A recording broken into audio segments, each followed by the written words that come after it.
नमस्कार शेतकरी मित्रांनो. तर राज्यभरातील शेतकरी बांधव सध्या आतुरतेने वाट पाहत आहे ते म्हणजे कर्जमाफी 2026.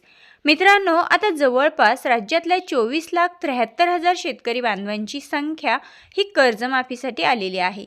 मग मित्रांनो, आता यामध्ये संपूर्ण महाराष्ट्र राज्यातील जवळपास 14 जिल्हे अशी आहेत की या 14 जिल्ह्यातील सर्वाधिक थकबाकीदार शेतकरी बांधवांची संख्या या 14 जिल्ह्यांमध्ये आहे.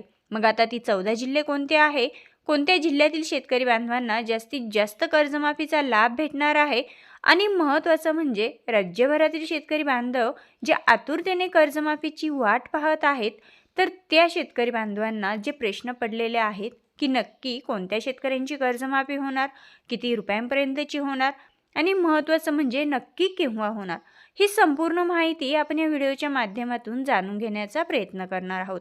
तत्पूर्वी मित्रांनो, आपल्या यूट्यूब चॅनलवरती नवीनच असाल, पहिल्यांदाच आले असाल तर नक्कीच सबस्क्राईब करा. तर शेतकरी मित्रांनो, राज्यभरातील शेतकरी बांधवांसाठी खुशखबर. शेतकरी बांधव सध्या प्रतीक्षेत आहे ते म्हणजे कर्जमाफी 2026. तर मित्रांनो, आता शेतकरी कर्जमाफीबद्दलची जी मोठी अपडेट समोर आलेली आहे तीच जाणून घेऊया. तर यामध्ये कोणत्या शेतकरी बांधवांची कर्जमाफी होणार, किती रुपयांची कर्जमाफी होणार, नक्की कोणता डेटा सरकारने कर्जमाफीसाठी गोळा केलेला आहे, ही संपूर्ण माहिती आहे.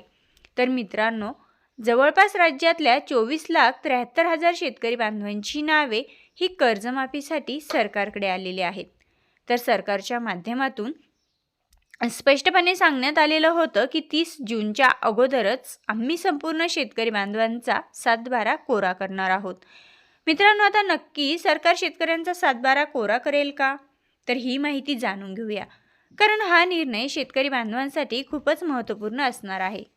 तर आता कर्जमाफीसाठी सरकारची जी तयारी आहे तर ती तयारी पूर्ण झालेली आहे.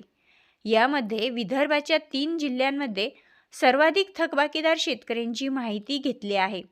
आणि संपूर्ण राज्याचा जर आपण विचार केला तर महाराष्ट्र राज्यामध्ये एकूण 14 जिल्ह्यांमध्ये सर्वाधिक थकबाकीदार शेतकरी बांधवांची संख्या आहे.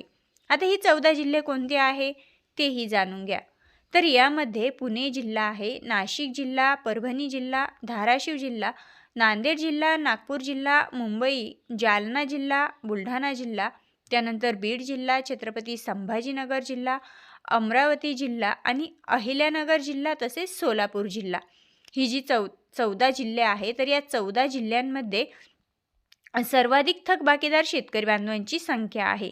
आणि उर्वरित जी जिल्हे बाकी राहिलेली आहे तर या उर्वरित जिल्ह्यातील शेतकरी बांधवांनाही कर्जमाफीसाठी पात्र आहेत, परंतु त्या जिल्ह्यांमधील थकबाकीदार शेतकऱ्यांची संख्या या 14 जिल्ह्यांपेक्षा थोडीशी कमी आहे. आता मित्रांनो, यामध्ये राज्यातील 1990 पासूनचे थकबाकीदार शेतकरी बांधवांचा डेटा हा सरकारने घेतलेला आहे. कारण मित्रांनो, सरकारने संपूर्ण शेतकरी बांधवांमध्ये ज्या शेतकरी बांधवांना खरोखरच कर्जमाफीची गरज आहे तर अशाच शेतकरी बांधवांची कर्जमाफी ही केली जाणार आहे. आता या कर्जमाफीसाठी एकूण जवळपास 40,000 कोटी रुपयांची गरज ही सरकारला असणार आहे. आता यामध्ये एकूण थकबाकीदार शेतकरी बांधव आहेत 24,73,566 शेतकरी बांधव आणि यामध्ये एकूण कर्ज वाटप झालेलं आहे 2,78,265 कोटी रुपयांचं आणि शेतकरी बांधवांकडे थकबाकीदार असणार आहे 35,477 कोटी रुपयांची. तर मित्रांनो, सरकारला जवळपास 40,000 कोटी रुपयांची तरतूद ही कर्जमाफी 2026साठी करावी लागणार आहे. म्हणजेच आता सरकारने फक्त डेटा मागवलेला आहे, यामध्ये अनेक अटीही घातल्या जातील.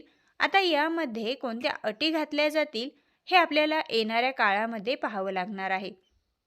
मग आता मित्रांनो, रेग्युलर शेतकरी बांधवांना म्हणजे चालू बाकीदार शेतकरी बांधवांना कशा प्रकारे लाभ दिला जाईल याबद्दलही अजून अपडेट समोर येणार आहे.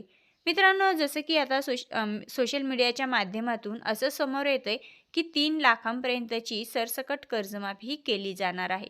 मग आता ज्या शेतकरी बांधवांचं 3 लाखांपेक्षा जास्त कर्ज आहे तर त्या शेतकरी बांधवांना कसा लाभ भेटणार, तर त्या शेतकरी बांधवांना 3 लाखांचं कर्ज त्यांचं जरी माफ झालं तरी उर्वरित त्यांची जी रक्कम असणार आहे तर ही रक्कम